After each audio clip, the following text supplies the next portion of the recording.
So, hello everybody, and welcome to our first episode of an interview series that we're producing. We're very happy that you're watching because what we show is real people with real stories. Stories that are inspiring, stories that we can learn from, stories that expand our horizon, and also, of course, stories that are entertaining. And our first guest today is Joana. Hello, Joana. So good to have you here on the show. Yeah. When we first met, which was not too long ago, you introduced yourself saying, "Hello, I'm Joana. I'm from Brazil." No, wait, not Brazil, but Rio. Tell us a little bit about your hometown. Well, for me to talk about Rio is like a pleasure. Besides being where I was born and where I grew up my whole life, I do think it's a nice thing to be from Rio in Brazil. Like, if you go first, we have our specific accent, and maybe if other Brazilians will see that, they will just laugh because it's funny because people from Rio are very proud and of the city, and like everywhere we go in Brazil have our specific accent, and people know we are from Rio, and usually it's a good impression and it's a good mood associated to the city. Yeah, I was born there. I lived most of my life there. My family comes from there, a couple of generations. Well, few generations behind. We come from everywhere because Brazil is just an immigration country. Yeah. And when we came in here, you were looking at these pictures and you showed me where you come from, and I was watching you. You were contemplating a little bit while looking at them. Yeah. So how has Rio changed, or Brazil in general, over the past maybe years? I mean, we're, I think, less than 1 year ahead before the World Cup. And also I think Latin America in general is on the rise economically, politically.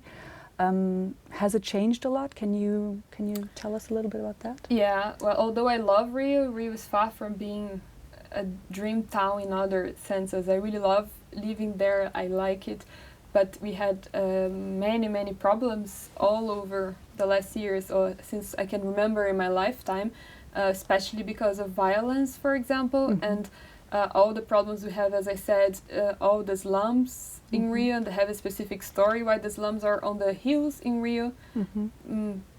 That I don't know if it's interesting to tell, but to make it short, a lot of immigrants were coming on the 60s and 70s and so on to Rio, and from the northeast, that it's the Pura area, so they were coming to Rio and São Paulo, the main city, and they were searching for jobs, was the hope they had of a better life, and the suburbs were too far, they had not enough transportation systems, so if they want to be near the work, they had to live in this main area, and the only place they could go in the main areas were the hills, that they were empty. They could not afford an apartment in the city, and the hills were empty because it's very dangerous for landslides.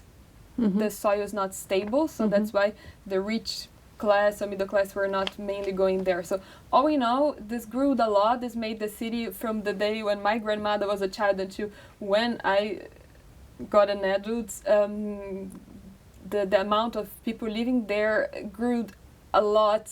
I don't know, 7 times. I don't know how much. Wow. I don't know if it was 7. I don't have the numbers on my head, but and that brought a lot of problems to the city, because without planning for the city, no planning really for the city, corruption, we have only for 8 million people 2 subway lines, and they are struggling to build a third one now because of the Olympic Games, and it's for one subway station new in Rio, it took 10 years to come, one subway, just one new station, and all in all, there are a lot of problems of violence, things I learned as a child already, how to behave in the streets. Like, my mom was always telling me, first time I was getting buses by myself, like, please be aware that you always have some money with you for the robber, you know? Wow. Like, always have at least 10, the equivalent in our currency, in your pockets, that you know that you can give to the robber, because he won't expect more, but he will expect something from you at this age. I grew up with a feeling that there was no hope for this situation in Rio. Like, how can you solve this? You can't remove these slums. It's also not fair. Most people there are just normal workers, but you have this parallel power somehow of the drug dealers. And how do you solve this situation? And I grew up more hopeless somehow. How could you do it? And then when we had there are some changes coming on since the beginning of the year 2000. We had the election of Lula. He was also following the previous politics, but when he got this big games to come to Brazil, so the World Cup and the Olympic Games to come finally to Brazil, and Olympic Games specific to Rio even, they had a lot of things they had to sign and a lot of commitments. So this added to this changing situation a bit in Rio. I'm wondering what made you come to Europe to study here. I mean, that's what you're doing right now. What made you leave Rio?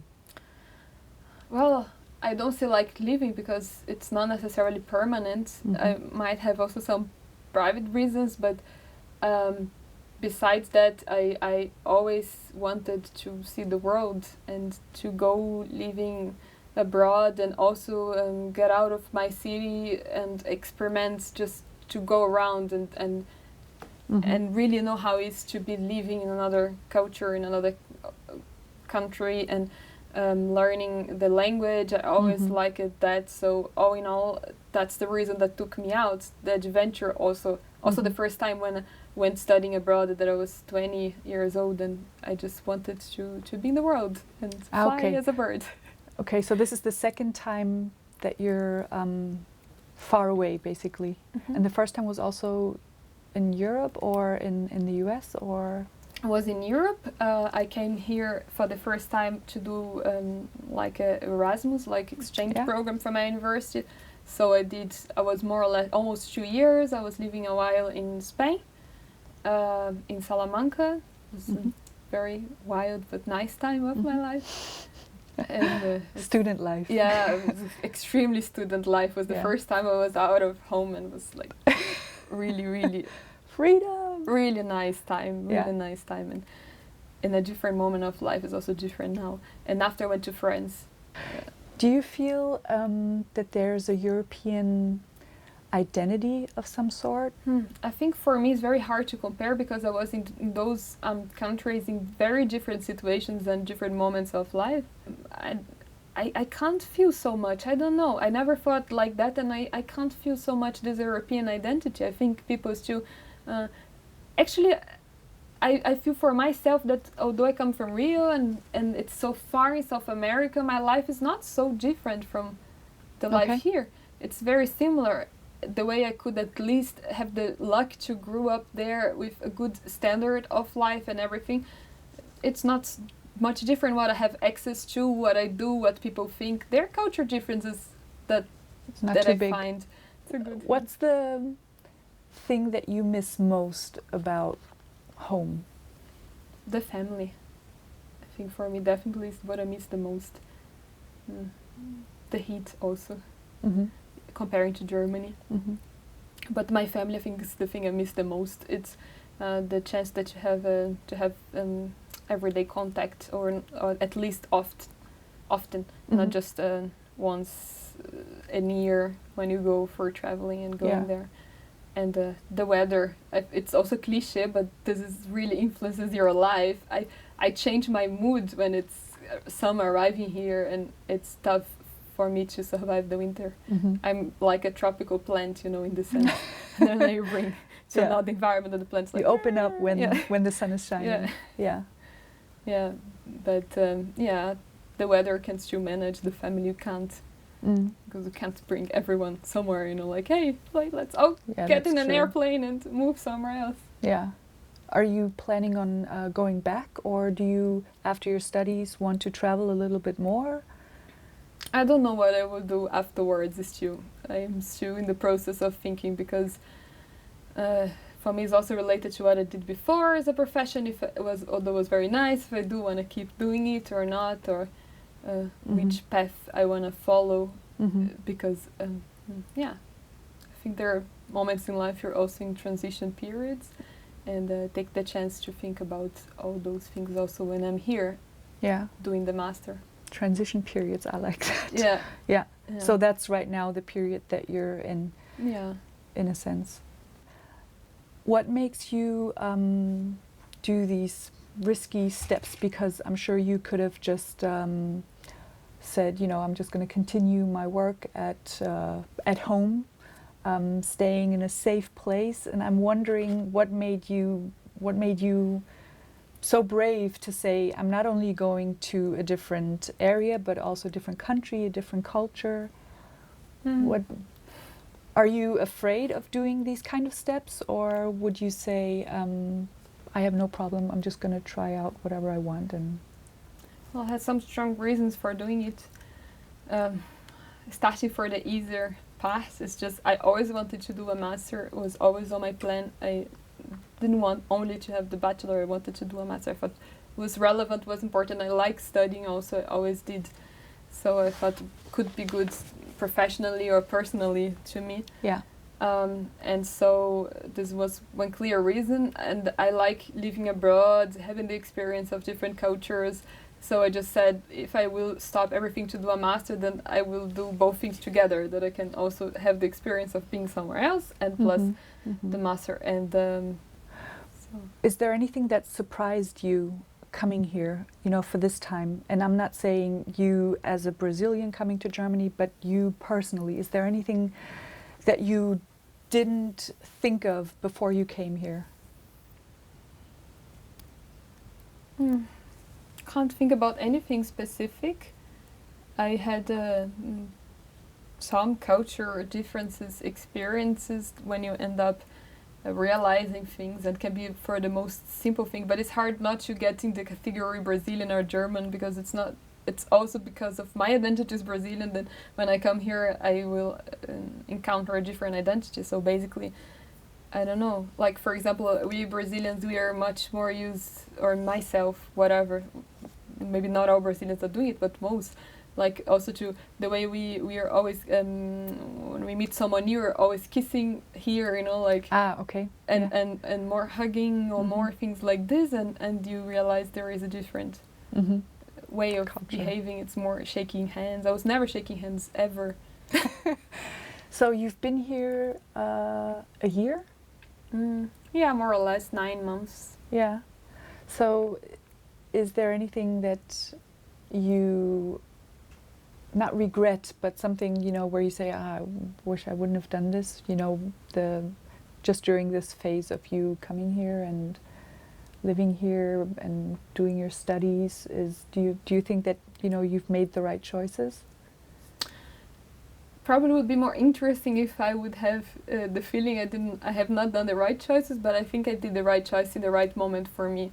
I also had to give up my work there and really leave things behind I was doing for a couple of years also, and come to a challenge, everything new. I don't know how my life will continue from here on, where or how will be, or I really don't know. So it's also a tense moment in some sense, but I don't regret. I think for me it was a necessary step. I wanted very much to do this, as I said, a master, to go abroad again, and I think I did it on the right moment, because also there is an age issue, and you can't. It's more complicated if you're doing it when you're much older, because then you're even more into, if you're working more into your work. Maybe you have a family, you have kids, and I see people with kids here doing it, also friends, and it's really complicated. And I think for me was the right moment to do it. Simply. Now, so perfect timing, basically. Yeah, the nice time. Yeah, I think that's very impressive to say, I'm going to leave my family behind and my job behind. I'm going to try something new and follow my dreams and my love and adventures. Yeah, sometimes you're like, oh my God. You're fine. So you are scared every once in a while.